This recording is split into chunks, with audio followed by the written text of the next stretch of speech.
Well, really, it all started in true farming style with the weather.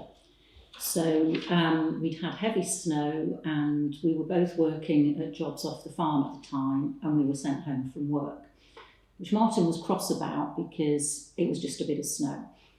And at home, very cold, very snowy, he decided, I'll go and dig the allotment. I didn't think that was a very good idea because the ground was frozen solid, but off he went. I thought he'd pull a muscle. He came back in about an hour later. Sure enough, he'd pulled a muscle in his back. So he was actually in bed for the whole day, and took him to the doctor, and the doctor said, yes, you've pulled a muscle, you need to do some cycling. The doctor knew we were both cyclists, to stretch and support that muscle. So once the snow had cleared, we went out on our bikes. I was used to wear a little hat under my helmet to keep my ears warm. Martin didn't. And he started to complain about earache, and it didn't go away. We thought he's got a chill in his ear because he didn't wear a little hat. Anyway, it was quite bad, so he went to the doctor. The doctor had a good look at his ears and his throat and everything, said, can't see anything, go to your dentist. Got the all clear from the dentist. The dentist sent him back to the GP, who said, I think maybe I'll do a referral to ear, nose and throat at Warwick Hospital. Martin had all these tests, including a tube up his nose, which was very, very painful and uncomfortable, and a biopsy, and then we were called in to a little room at Warwick Hospital. At that point, to be honest with you, we hadn't even thought it might be cancer.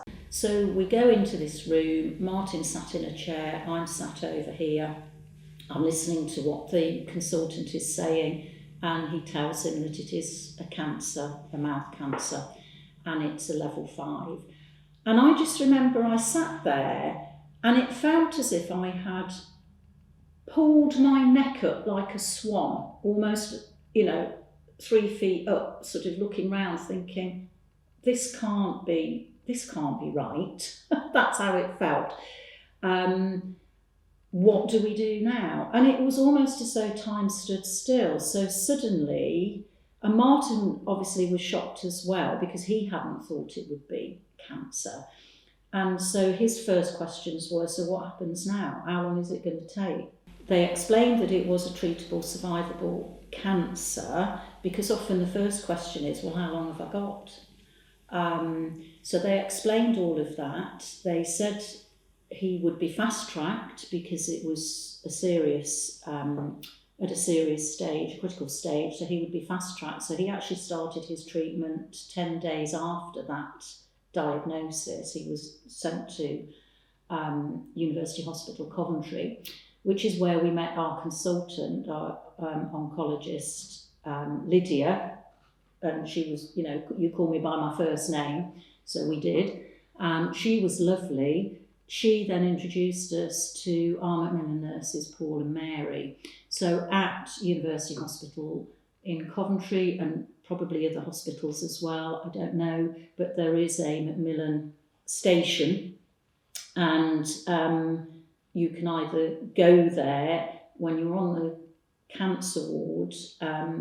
Macmillan actually will or did with us, came to us, and then obviously had an initial chat with us, introduced themselves, sort of tried to put us at our ease as much as you can when you've had that diagnosis and your whole life is turned upside down.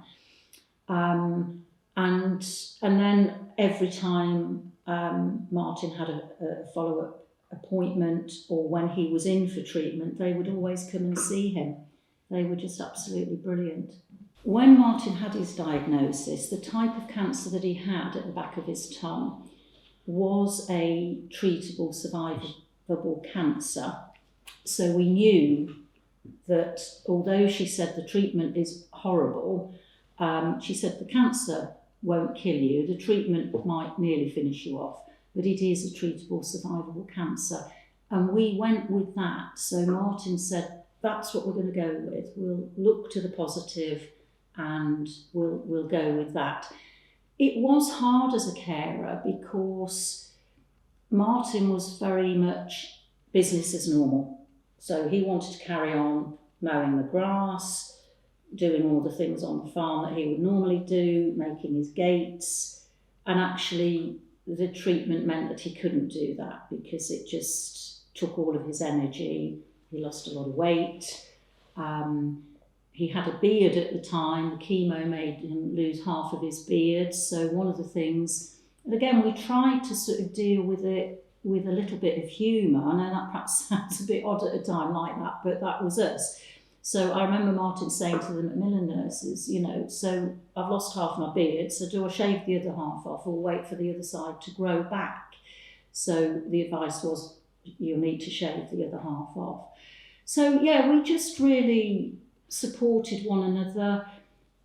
I won't say we were necessarily a couple that would sit down and talk about everything, because sometimes, you know, men and women, we're different, aren't we? But somehow as a couple we were very strong and we just worked around one another. I would know when Martin needed some quiet and to just go to his workshop if that was what he wanted to do. Sometimes I would know that there was something on his mind and I would say, you know, are you in pain? Is there anything I can do? So yeah, we just worked it between ourselves, really. We were introduced to our Macmillan nurses, Paul and Mary. Again, Martin being a bit of a joker. His first question was, well, where's Peter? Because then if we had Peter, Paul and Mary, we could be leaving on a jet plane and I'd rather be doing that than sat here.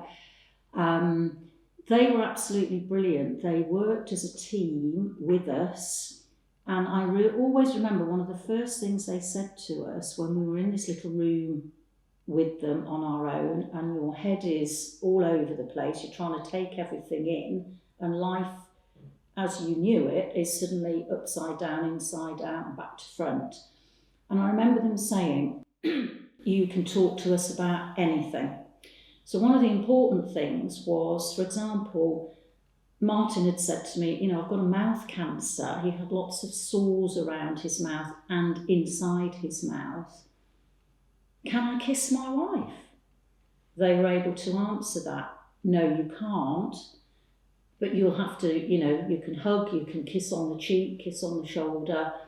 Martin was worried about, I've got cancer. Can we sleep in the same bed if I'm tossing and turning? So you can ask Macmillan anything you like. And we did. We had that rapport and that relationship with them. We trusted them and they trusted us to ask those questions that maybe other people might think, well, I can't ask that. I can't ask that. You can ask a Macmillan nurse, your Macmillan nurse, anything. That's what they're there for. They're there to give you the support that you need. Nothing is, you know, they know it all. They know how to answer any question that anybody has got. So we found them absolutely worth their weight in gold. And Martin certainly was a farmer, perhaps typical of a lot of farmers, who would not go to the doctor, you know, unless he was practically on his knees. Oh, it's just a cold, it's just a bit of earache or what have you. He felt that something wasn't right and he went, obviously I took him because he pulled this muscle originally, but he knew that he needed to go, and he knew then that with this earache following this pulled muscle that something wasn't quite right. So it was important, I think, that he recognised that and did something about it. He was very lucky because it was at an advanced stage, but it hadn't manifested itself in any, as far as I can remember, in any form of pain or anything prior to that. So I think we were very lucky, A, with our GP, and B, with Martin thinking something's not quite right, this pain should have gone by now, this is more than earache, and actually going to the doctor. And the doctor was very good and didn't just dismiss it by saying, well, take a few paracetamol and, you know, stick some cotton wool in your ear. He took it all seriously and did all the tests. So that was really good. And I think with Macmillan, knowing that you can talk to them about anything, you know, they know all about all the different types of cancers. They know that everybody is different. Everybody wants to deal with it differently. Some people want to know everything about the cancer that they've got. Other people might say, I just want the treatment and carry on with life.